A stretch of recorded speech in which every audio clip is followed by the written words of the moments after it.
So welcome to the third session of the PAFI 10th Annual Forum. This session is going to talk about leading the global pursuit for energy security. Maximizing growth in Amrit Kaal requires policy frameworks to address two very critical factors, urbanization and energy security. The Global Biofuel Alliance, launched at the G20 Summit in New Delhi, is an opportunity for Bharat to lead the pursuit of sustainable energy solutions.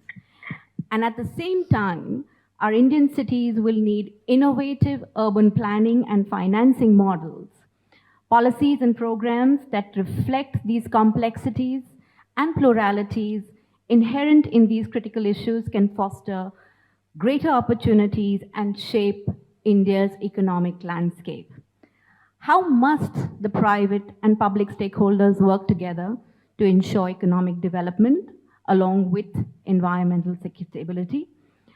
What key steps must be taken to smoothen the various stages from financing, producing, transitioning, adopting, and sustaining the shift towards biofuels?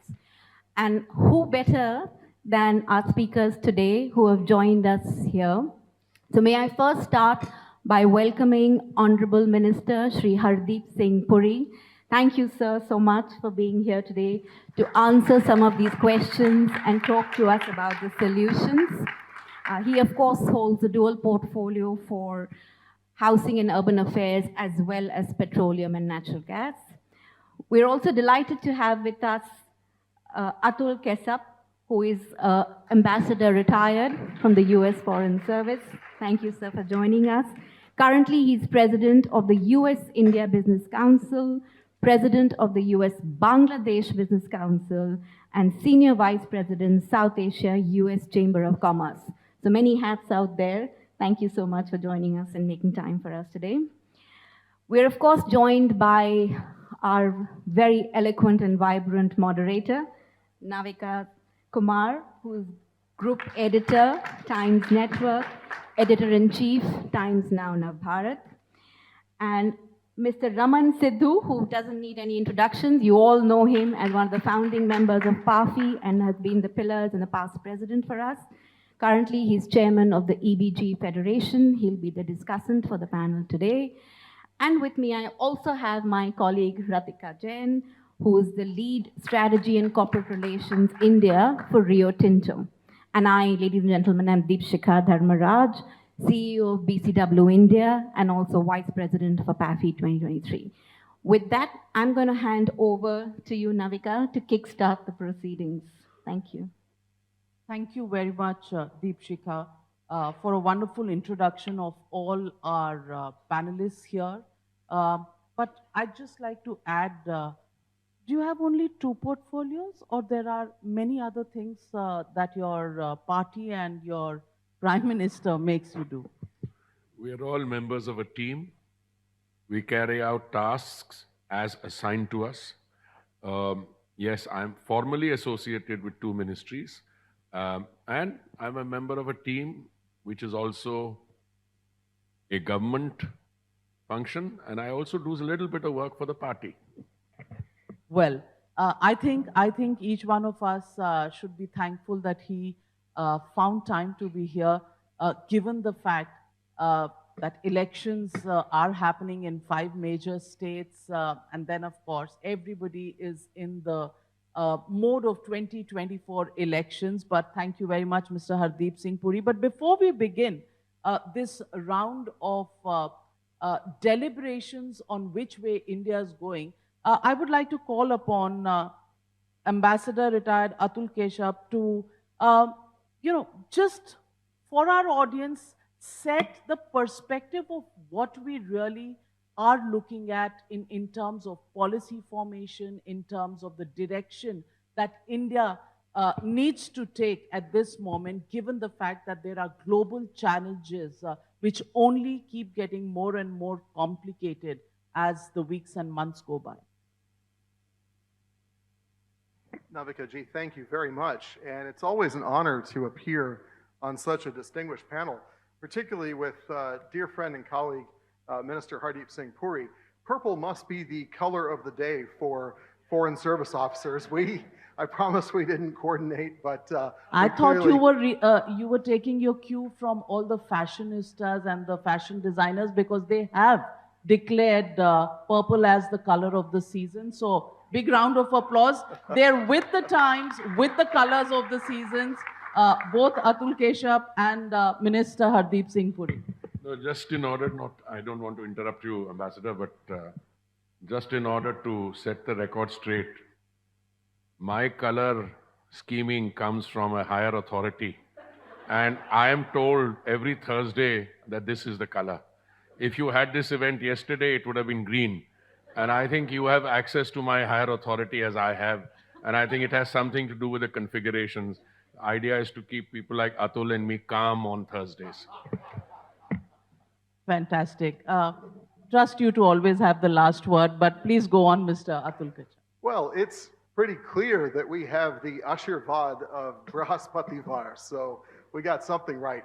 Look, friends, it's great to be here, and I really appreciate the minister's kindness. And I just want to say a couple things. Number one, all of the gurus say visualize, visualize, and then realize. And I feel like that has been really the story of US-India relations for the past 20 or 30 years, actually. But in the topic that we have at hand, I think it's also important that we visualize, visualize, and realize. Think about the fact that just as recently as in my lifetime, when you went north of Delhi on the Grand Trunk Road, you were essentially driving through a scenery that was familiar 250 years ago. And now look at the Grand Trunk Road today. The other day I was coming in from the airport, remembering those old days landing at Palam and going on the dark roads toward Panipat, no electricity, the car barely moving, an old ambassador overloaded with luggage. And now look at what you have, the expressways that are coming up left, right, and center all around this country. I was driving onto Sardar Patel Marg, and there was the metro line, which was just being built when I was an officer here in the American Embassy 15, 18 years ago. And above it was the express line from Delhi railway station to the airport. And then, of course, the Prime Minister just inaugurated the rapid rail to Meerut the other day. I remember taking second class from Panipat to Delhi and down to Nizamuddin and off to Bangalore. See how much the country is changing. I was in Mumbai the other day with our USIBC board. Mumbai is a construction site. They are building a global financial center of the future in Mumbai. If you look at the expressways, the bridges, the airports, the metro, it is going to transform the life of Indians for years to come in Mumbai. It's happening in Bangalore. It's happening in Hyderabad. Everywhere I look out my window, I see sweeping transformation in India. So your government, your leaders are already visualizing that India of the future. They're also engaging in a sustained energy transition. I was privileged with the minister to watch the speech given by the Honorable Prime Minister in Bangalore during India Energy Week, where he talked about all of India's sweeping vision for a more sustainable transformation of their energy future. When I was a kid, one of my signal memories was sitting in Panipat without internet, without TV, those things didn't exist, and the fan would go off at 8 o'clock every morning because all the power had to go to the mills. And the power wouldn't come on until 6 p.m., and it got up to 45 degrees centigrade. I remember as an officer here that we dealt with blackouts and brownouts all the time, load shedding, they called it. Now you don't hear those words. They're not in the lexicon of the newspapers. There is unceasing, uninterrupted power. But this is a growing nation. It's going to grow in terms of the number of people who dwell in India's great cities. It's going to grow in terms of energy consumption. And it is going to grow from being a 4 to a 7 to a 10 to a 15, 20, 30 trillion dollar economy over the course of this century. So friends, we have to visualize that bright future. The government is clearly taking steps. USIBC companies, 200 of them, American and Indian, are working hand in glove with the government and with the states to help build that bright future for the India and for the Indian people. And I would argue to you that in these very dark geostrategic times, at a moment where chaos and instability is not only growing, it is actually coalescing all around the world in dangerous places, it is all the more incumbent for the United States and India and other like-minded democracies to work to ensure the prosperity and happiness of their people. The US IBC is dedicated to that, and we see a very bright future for America and India together, but also working in concert with the democratic and free nations of the world. So as India shines, as India takes this century to grow and grow and grow and reoccupy that place that it had from ancient times up to about 250 years ago as generating between 1/4 and 1/3 of all of human GDP, India is going to be a great, prosperous, developed country in the first rank of democracies. What it does in its cities, what it does in terms of energy, is going to be transformative. I will leave you with a last thought. I remember my dad trying to book a call between Delhi and Panipat to tell his brother that he was going to come on the bus the next day and that we wanted to see him. And booking a call was a grand affair. You had to go down the street to beg Bimla Benji for the use of her telephone. Then you had to book the call. Then you went home after that and waited for the runner to come and say, hey, the call has come. Think about how India leapfrogged and went right into having the greatest telephony in the world, the cheapest telephony. Everyone has a smartphone. Everyone has the benefits of learning and acquiring data and information from the entire world. My hope and my prayer is that India, as it goes through its path of urbanizing and creating that India of the future, as it goes through its transition from this energy pie to a future energy consumption, that India also uses its genius and its talent to transform in ways that inspire the entire world. At the G20, our two leaders, President Biden and Prime Minister Modi, had such a great collaboration in showing how the US and India and the other great democracies can transform the lives of people all around the world. It is my hope that we fulfill all of those dreams. Thank you very much. Thank you for those words and for the sound of hope. But when I turn to you, Minister Hardeep Puri, my question to you is, of course, there is the scent of elections in the air at any given point in our country. But at the same time, there is an unveiling situation in the world today where the strife in the Middle East, the Russia-Ukraine standoff, doing business with the different countries, especially your relationship with America, balancing it with your relationship with Russia, as we've seen you doing, especially as our energy requirements are concerned. How difficult is this task that you have ahead of you? And number two, when the top honchos of the government sit together, how much do you discuss the issue of the challenges, global challenges that lie ahead of India at this moment, where swift decision making is the most important part? Thank you very much, Navika. I just want to pick up one or two thoughts that my friend, Ambassador Atul Kashyap mentioned. He used the term very dark geostrategic times. It's a characterization which could be discussed. The very dark may be a slight overstatement, and yet it could be very understated. And in answering your question, I would submit for reflection that we are not only looking at the situation in the Middle East, but or for that matter, go back a year or so, Russia, Ukraine. But I do get the feeling, as someone who spent 39 years or more in the Foreign Service and then a decade thereafter on related things, 6 years as a minister, that the system that was devised in 1945, the multilateral system, anchored in the UN, the Bretton Woods institutions, etc., that system is showing serious fault lines. And it's not just one crisis it may not be able to address. I mean, witness the paralysis in the Security Council, and I'll come back to that in a minute. Atul also spoke about, he referred to urbanization, economic growth, and the movement of India from a 4-7 to a $10 trillion economy. Atul is a professional. He spent his career in the US Foreign Service.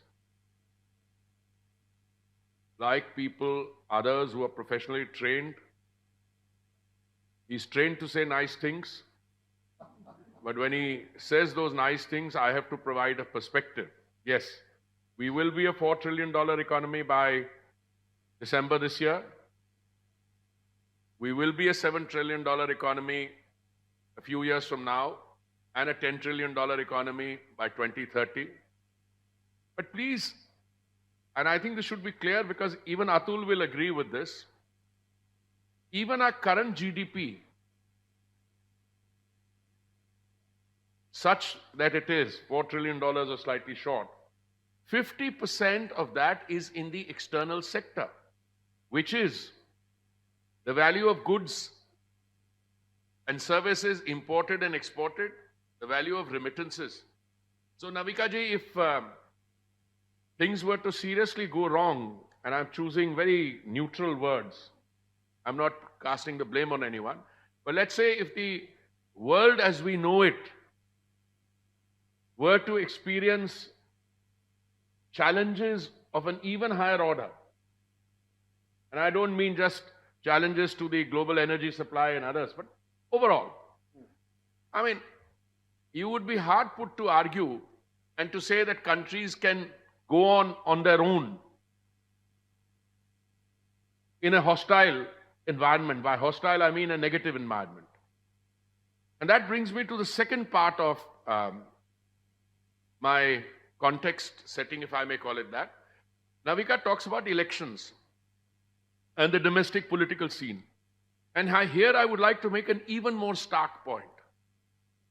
You are today, you meaning you and me and our system domestically, is confronted with two models, two choices. One is the economic growth model, and I choose my words again very carefully, which is basically designed to take the fruits of economic development from those segments of society which have already arrived, and to take them to the most marginalized, the most vulnerable parts of society. And this became especially evident during the pandemic. Number two, all electorates, even those which are not totally mature, which don't have the kind of development challenges that we have, a model, a freebie or a rewdi model is always appealing in the short and medium term. And my submission to you is, the country is faced with a clear choice. In the 9 years of the Modi government, what the Honorable Prime Minister has demonstrated, at the very least, is that good governance, by good governance I mean taking the fruits of economic development, making the economy grow, taking it into the most marginalized society, and that is reflected in the figures. You talked about connectivity in a way, in the context of Metro and RapidX, you talked about it. Today, 1 crore of our citizens travel by metro rail every day. And the metro rail started well after my friend Atul was a youngster in young diplomat, and the traversing distance was here to Panipat. The RapidX or RRTS, the first segment of it is what? To cover the 82 kilometers from Delhi to Meerut, by bringing down the commuting time from 3 hours or so to about 50 minutes. And we've just done the first segment, second one another few months, and then, but that'll be one sector, Delhi Meerut. We also have on the anvil, still requiring some approvals, Delhi Alwar, Delhi Panipat. So I'm just setting the context there. If you look at our air connectivity, we had 74 airports before 2014. We've got double the number now, 148. I had my former civil aviation secretary recalling the days when we were in civil aviation. A lot of countries went through the pandemic and collapsed. We not only brought millions of Indians back home from wherever they were stranded during the economic lockdown, but our airlines have recovered. The total number of passengers we are carrying today in civil aviation is far higher than pre-pandemic time. And India, I believe, is one of the few countries in the world, if not the only one, which is ordering more than 1,000 new aircraft, Boeing, Airbus, etc. But when you face an election, there will be a lot of people who will come, some well-meaning, others designed to create derailments, will come and say, isko bhi mufat kar do, isko bhi free kar do, isko bhi free kar do. And you're left with a choice. And frankly, it's very easy when you're in the opposition to turn around and say, gas cylinder prices should be like this, petrol prices should be like this. But I find it amazing that narrative comes from a place, from a state, which is going to the polls, and I'm not introducing politics in it, where the petrol prices at the bunk are 10 rupees higher than in BJP states. I find that amazing, that you can start a false narrative. You know, I used to, who was it who said? Philosophers philosophizing with a false conscience. They have no concern about what it is. You can lie through your teeth and say, no, this price should come down. I said, but in your state, it's 10 or 11 rupees higher than in another state, because you never reduced the VAT when the central government was reducing the excise duty. So I want to just round this off. The 9 years of the Modi government have positioned us well. You talked about urbanization. Our urban population is set to grow because urban centers are major contributors to GDP. It's already, I should be about 65% or so. My researcher is busy, he's not looking at me. 65%, should be higher, 75% as we go along. McKinsey study said a few years ago that we were building 700 to 900 million square meters of urban space every year, which is the equivalent of a Chicago. But we can continue this provided the governance model at the center, again I'm steering clear of politics, is one which is mature and anchored in the welfare and future of India. It's very easy for a political formation or the startup formation, you know whom I'm referring to come around and say, I was a minister a few months old in September 2017. The Delhi metro fares had not gone up for 8 years. You know, there's a prescribed fare fixation committee which is to set the fares. They had set up a fare fixation committee. It recommended an increase in 2 phases. One phase increase took place in May of 2017. Next one, Atul, was supposed to take place in October. I was just a few weeks old. I got harangued, bombarded. Bilkul metro ko mufat kar do. It will be a great purifier of the air. Pollution will come down. I was also attracted by this kind of populist slogans. But when I looked at the things, I said, वो 28,000 crore का वो जो कर्जा लिया था, वो हमारा uncle आके वापस करेगा. And then the argument changed. But the worst part of it is somebody comes up with this kind of a argument. My own people who should know better say, sir, ये idea अच्छा है, sir, इस बार इसको मुफ्त कर दीजिए. Look, it is the steely determination of our chief executive. Sorry, I'm describing the Honorable Prime Minister different. Because he's a hands-on person who looks at the granular detail. We have been able to bring the metro system. Atul, I'm sorry to say this to you, but I know you are at least sympathetic to this. In a year and a half, 2 years' time, our metro system will be the second largest in the world, larger than the United States metro system. Why? Because the US has matured. I don't see US cities adding more metro lines. But in our cities, we went from scratch in 2022. When Vajpayee ji was the Prime Minister, 2002, we went from scratch. And by the time Mr. Modi assumed responsibility, it was 242 kilometers, thereabouts. Today, it is about 895 kilometers of operational metro, and they are world class. And we have got another 960 or 70 under construction. I'm just citing the metro because you spoke about urbanization. The Rapid X or the RRTS is one step further. Now, metros are within cities, Rapid X links cities. And then you've got Vande Bharat, so I don't want to go on that. But two factors, two qualifiers. What happens in the world solidly impacts on India. Let's not make a mistake. Our relationship with the United States is perhaps the most important relationship that we have today.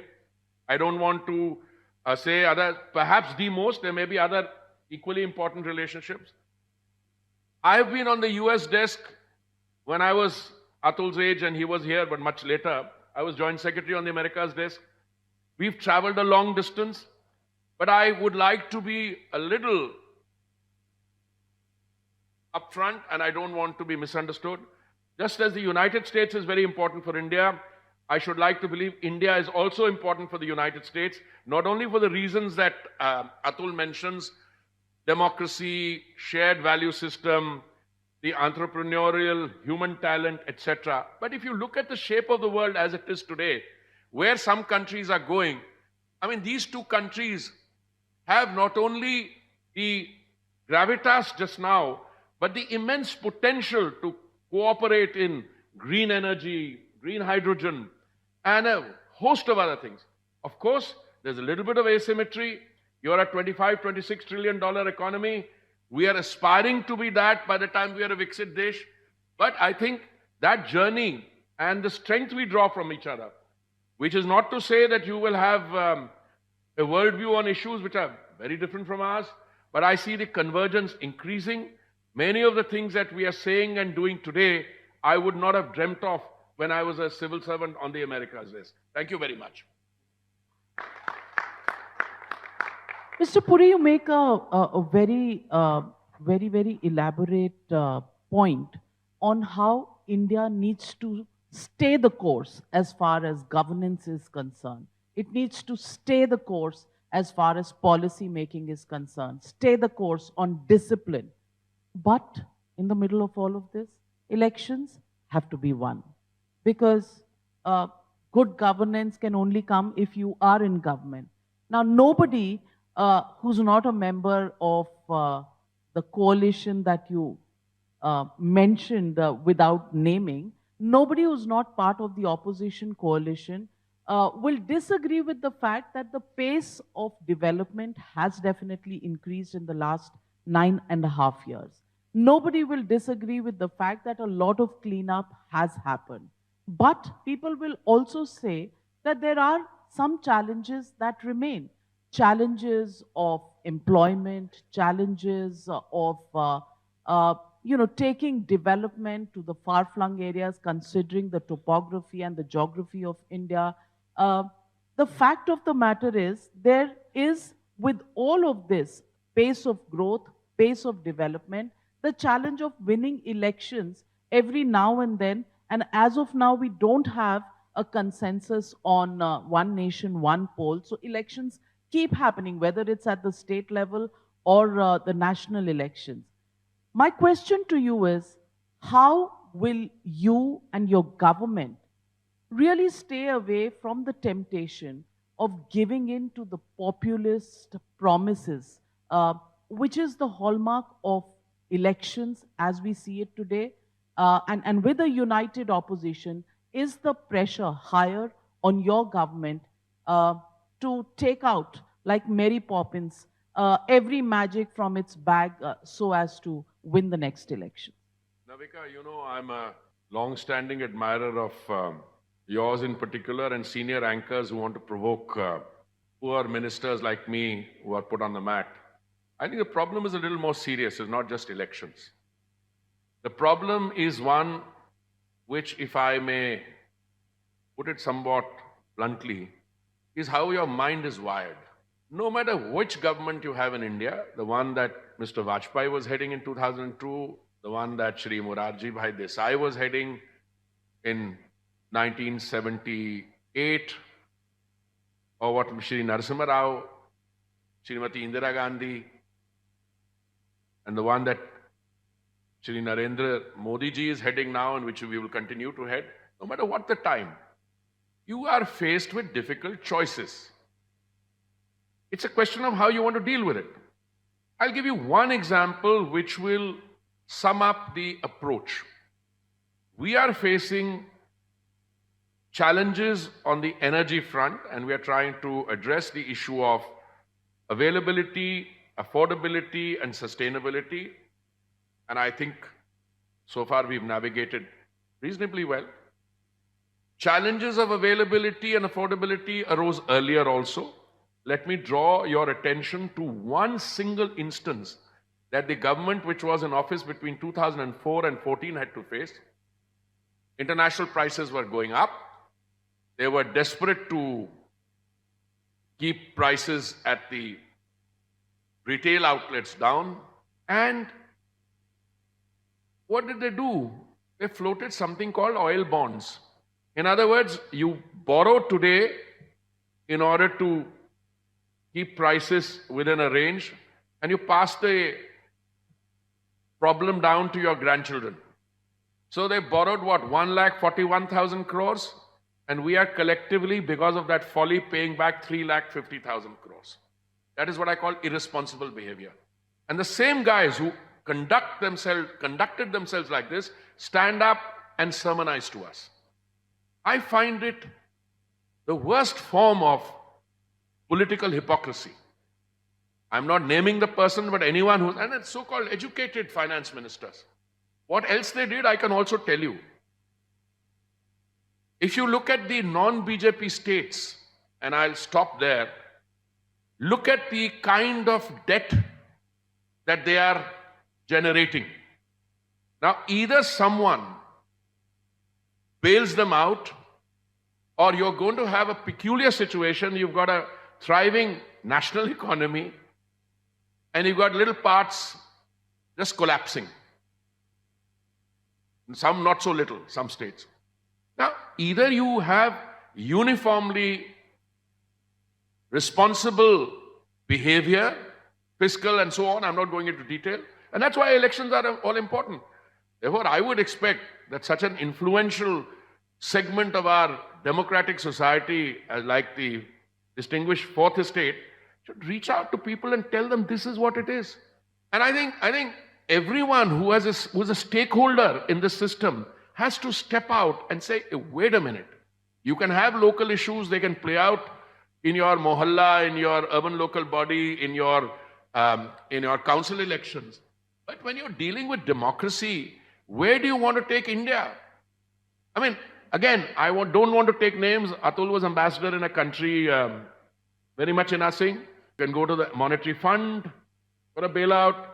You can have a friendly oil minister give you $4 billion on credit lines, on other things.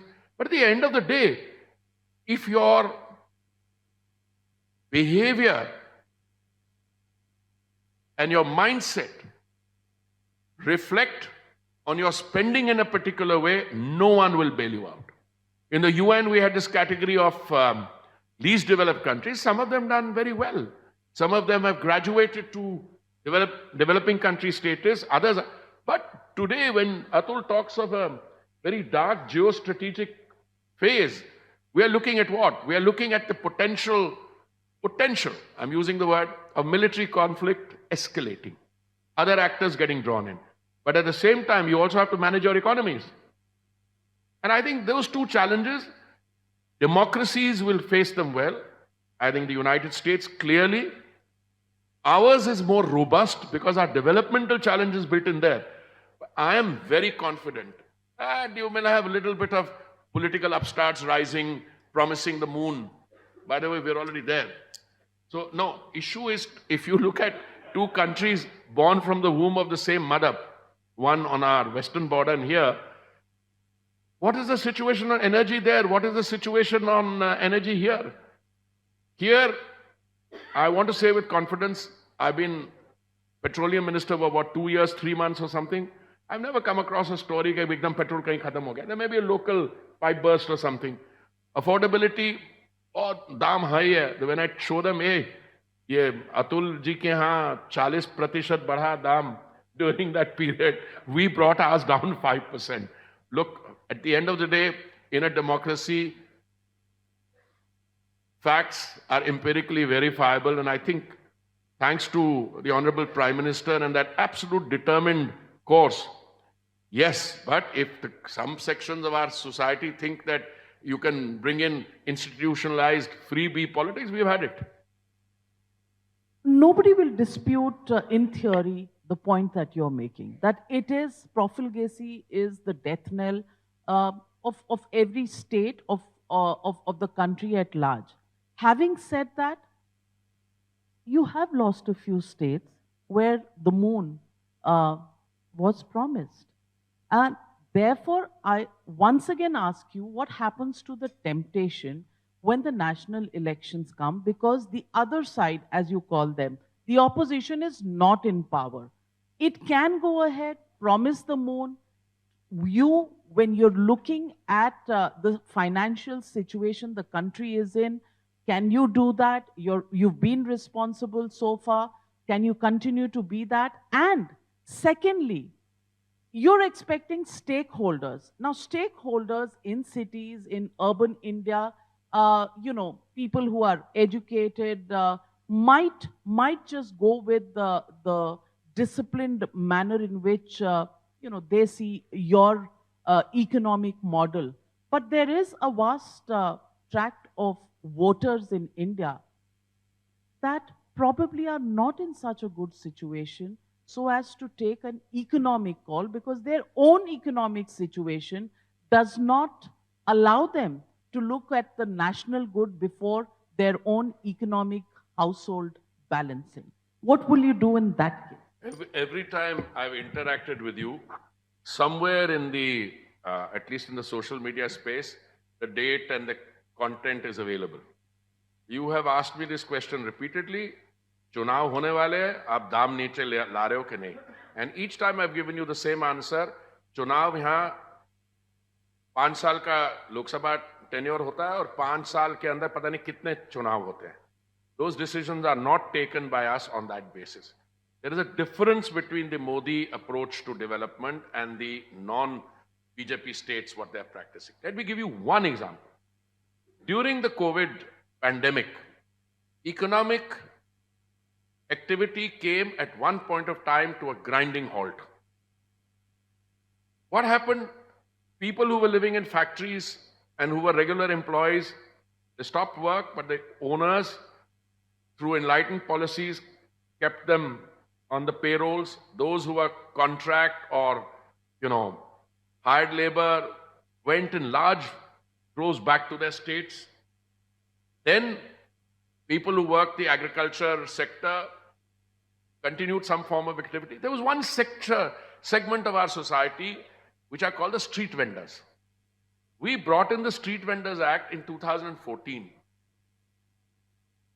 These people, in order to ply their daily trade, they borrowed money at very high rates of interest, 100% to 300%, and they would have to ply their trade and return the money. The Prime Minister saw that this segment of our society, I'm giving you an example, would have nowhere to turn to. So he brought in a scheme called Swanidhi, which is a scheme for street vendors. It was rolled out in June 2020 when there was a total lockdown. It was able to disburse funds within a month. And today, I can tell you, 53 lakh street vendors have already been covered. The total amount of loans disbursed is over 9,100 crores. In a month, 15,000 crore transactions take place. That is the kind of money that is transacted. We've done analysis, and the beneficiaries of this are 68% of these beneficiaries are OBC, 43% of the beneficiaries are women, 22% of the beneficiaries are SC, ST. Now, this is not a traditional, we have not devised this scheme with a traditional BJP vote bank in mind. Not at all. If you look at Ayushman Bharat, which is a scheme according to which 5 lakhs of Indian rupees can become available to a family for medical treatment, diagnosis, surgery, post-operation care. You look at the beneficiaries, minority communities. I went to a function in Meerut one, bulk of them were minority communities. Look, when you take development in the Modi model down, you are generating economic activity. Third, last example I'm going to give you. During the pandemic, sorry Atul, this is not intended as a side one, rich countries gave huge stimulus packages. Huge. Meaning what? Trillions of dollars. That resulted in large amount of liquidity coming into the market, which in turn resulted in inflation, which in turn resulted in the need for high interest rates now to mop up that liquidity. We had a choice, and the Prime Minister chose to do it very differently. What did we do? We increased our capital expenditure budget every year by 30%, taken it to 10 lakh crores now. What else did we do? We gave people the means for economic activity, not outright dole. Yes, we had to give outright dole also, because the pandemic was not like that Ebola, H1N1. This was like the Spanish flu of 1918. And we did all these excise cuts at a time when we gave 80 million people 3 meals of dry ration in a day. So, if you say we don't give dole out, no, we did. We had to. People would have starved. But our subsidies, when they are given, are digressive. They phase out, and economic activity phases in. Partly because of that, our economy is in good shape today. What about your government's policy for larger investments, larger companies, and that's where America-India partnership comes in, investments in this country? Let me tell you, I started by saying 50% of our economy, GDP, is in the external sector. That brings in not only the United States, it brings in the whole business of people, other countries, their entrepreneurs wanting to come to India. If you look at the total amount of FDI which has come in overall, and the one amount that has come in 9 years, I think the total amount was what, 900 billion or something in that entire period up to 2000 or so, 2000 and something. And in the 9 years, it's $600 billion. I don't know, my figures are off. Which shows that at the same time, we are able to pursue policies and create an environment for people to want and come and invest here. I have always maintained, not only partly because I've lived in the United States, I have a lot of friends there. Look, there's no shortage of money around in the world, provided you have a good bankable project. And that's where I think platforms like this are important. I think the business economic operator needs to be assured. When we talk about energy, my opening line to companies, whether they're from the United States, when I talk to Secretary for Energy, Jennifer Greenholm, and anyone, my line is, if you think there is something I need to do in my E&P, let me know, we'll tweak it. But we've gone from a time, look, we were able to privatize Air India. It's a big thing. We tried twice earlier. They were not serious about it. The Modi government was serious. That has resulted in 1,000 planes order by Indigo and Air India. And actually, this 1,000 is an initial order. There's more follow-up. Results in Boeing company in Seattle, jobs in Airbus company, everywhere. So governance is a course that you have to navigate. And I can tell you, this government is equally committed, but equally committed also to the most vulnerable section. And we've been able to do that. But unless the size of the cake grows and you are able to, the economy to grow, you will not be able to spend on that. How many people go to the petrol pump every day in India? 6 crore. 60 million people, huh? 6 crore people go. Now, there was a time nobody dreamt of the fact that we were going to be doing 20% ethanol blending by 2025. We've already reached, I think, 12% by the end of the year. We saved 41,000 crore. Look, if there is a global crisis, I think whatever the expression is in the English language, to which both you and I are new, Atul, not our mother tongue, necessity is the mother of invention. There's a crisis, you will rise to it, you will ensure that you do things which you never did before. American technology, Indian entrepreneurial spirit, and if we do that 3G plant, that's India US. Our 2G plant making ethanol from agricultural waste of parali is pure domestic, Atmanirbhar. So both countries can do this, and I want to conclude on this. The green hydrogen, which is the fuel of the future, will succeed because India and the US individually will go after that. I wish I had the kind of money that you have. How much information? क्या कहना है उसका? In Inflation Reduction Act, how much did you put into it? 600 billion? No. 400 billion. I rest my case. May you do a lot of green hydrogen pursuance, and may Indian companies also participate in that. But I think the India and US, the potential, the best is still to come. Well, Atul, are you convinced with the roadmap that's been put out by Mr. Puri? So I'm going to use an American football analogy because, you know, he and I worked to, each in our own governments to build the US-India strategic relationship that is so warm today. If you look at our convergence in the Indo-Pacific and the Quad, it is clear we have come so far between the United States and India.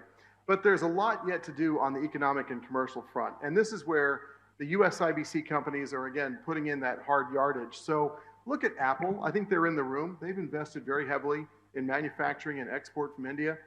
Google, during our board mission last week in Delhi and Mumbai, announced that they're going to make the Pixel phone in India. Down in Tamil Nadu on the coast, Caterpillar has been building and exporting from India for more than 25 years. There's the GE Jack Welch Innovation Center in Bangalore, well worth looking at. They do amazing things there for India and for export out of India. John Deere builds something like 200,000 tractors a year here in India for the entire world. 110 countries receive those tractors from India, and on and on. I don't have to tell you about Cyberabad or Gurugram or the banks in Lower Parel. The amount of intermingling of the American and Indian economies, especially at the innovation and digital part of things, is tremendous. And we have such a first mover advantage between the United States and India working together all around the world. Go to Silicon Valley and look at the office parks of TCS and Wipro, and there's so much else. Investment in both directions is lifting the game of both of our economies. It's intensifying the skills of our people. And there is yet so much potential to be achieved. And so I keep mentioning three shlokas. One is ease of doing business. This government has done a tremendous job on that. Level playing field, very important if you're a foreign player coming in and investing. Indian companies feel that they're treated very much on par in the US, and I think our companies here have also mightily prospered. And then, of course, regulatory coherence. And this is where I think we have great relations and discussions with the government. There's a lot of collaboration because the desire is to see us hit that $500 billion mark as soon as possible. I do believe that these are very tough geostrategic times. It's very important that the great democracies get it right. Well said. Raman Sidhu, are you absolutely satisfied with the pace, or do you have some suggestions on things that can give quick results and can be done sooner than later? Thank you, Navika. See, this was promised by Ajay, our master strategist, as a bit of a roller coaster. And he set the stage as someone who pined outside when we all entered. The first thing you saw was Indian Oil, the slippery slope. And then you went up to the peak, the Adani peak. And then we were brought down to a more stable lower bit, which is the PAFI bit. And it's promising to be just like that in some senses. We're here to discuss maximizing growth in Amrit Kaal and looking at the framework to spur on more activity on two critical issues. One was urbanization and the other was energy security. I think with the oratory power that we had on this panel and the substantial amount of it, and would-be oratory power to my right and extreme left, the first one, urbanization, was dwelt upon to a great extent given the limitations in time. But I think more could have been said Navika, on energy security. I will comment more a little later, perhaps, when I finish off as a discussion. All right. Well, on that note, with the clock ticking, let me hand it over to you. Then it's me again. Do we have time for a more detailed? Yeah. I'm quite happy if you want to discuss urbanization. Yeah. You're going to have a question or two on urbanization. I tell you, On energy security, do you have a Either- either- question listen. for the minister? No, let me just say, I had taken something for granted. India today has the most ambitious and broad-based program for urbanization undertaken anywhere in the world. So that is the first thing. Yeah. And you know, the West used to call us reluctant urbanizers. I didn't cover that for the simple reason that I think the facts, when you're building a Chicago every year, that's taken care of. Environmental, climatic, and other issues also will require a separate session. Insofar as energy is concerned, I just want to leave one thought. Those who are holding the resources, there is a little bit of a dichotomy there. Some of the people who have less resources are producing more, extracting more. And those who have more are producing less. And what you have is a supply management issue which is resulting in high prices. But every time I see this phenomena, I come across one set of results. The more, if prices go up, the transition takes place faster. This is you can question this, but the last 2-3 years experience, that's what I've heard. I would like to make a few points for both our veritable orators on the stage, Ambassador Kashyap, Atul, and Minister Hardeep Puri. I think one of the things the government should seriously look at is in the move forward on both the fronts, those critical things. The targets should perhaps be made more realistic. Because we always start with a very, very overambitious target, and sometimes we miss the bus. Other things which will contribute heavily to particularly urbanization and maybe energy security is project finance. I don't know how many of you are aware that to date for so many years since 47, not one single pure project finance transaction has taken place in our great country. Not one. Why? Because a pure project finance means parking of equitable risks at the door of all the participants to that project. That has not happened. Let me just give you one example of when there was a possibility, and that was when the generation capacity was being added to. And there again, we made a mistake. The government should start with the evacuation of power before creating generation. And we did exactly the opposite. That was the previous government. And the other thing is that railways, which was a major contributor to that project finance, did not take any bit of the risk of transporting coal from the coal pit to the power station. So if the government can ensure that equitable parking and risk, project finance may be possible. Well, very, very well said thoughts, but I think there will be a session with the railways minister, or do I put you on the hot seat? I follow jurisdictional coordinates and lines very carefully. I would not want to be seen treading on the toes of my external affairs colleague, or if the railways did not transport coal, I don't think that fits into this session. I think we would encourage my friend of Mr. Sidhu, friend of many decades, to tell them in advance that that's what he wants to discuss. That would be a very good discussion. Thank you. Well said. Let me now, because time has run out and we're overstepped our limit for this session, let me hand it over to Ratika Jain for concluding remarks. Thanks, Navika. Firstly, on behalf of PAFI, let me express our immense gratitude to the Honorable Minister, also to Ambassador Kashyap, and to you, Navika. Just very briefly, I will just highlight a few themes that came up in the discussion today. And I think one is, good governance is a course you have to navigate, and good governance has to be mature and anchored in the future of India. And it's something I think that all of us do need to keep in mind. The second theme is really about the external dimension and how connected India is to the rest of the world, and how the US-India partnership is really anchored to see really a new chapter, especially in the energy domain. And the third is about the transformation story. Both the Honorable Minister and Ambassador Kashyap spoke about that transformation story that India has seen. We see it in our everyday lives in terms of urban infrastructure, civil aviation, and talent. So I kind of end with the mantra that Ambassador Kashyap shared, which was really visualize, visualize, and realize.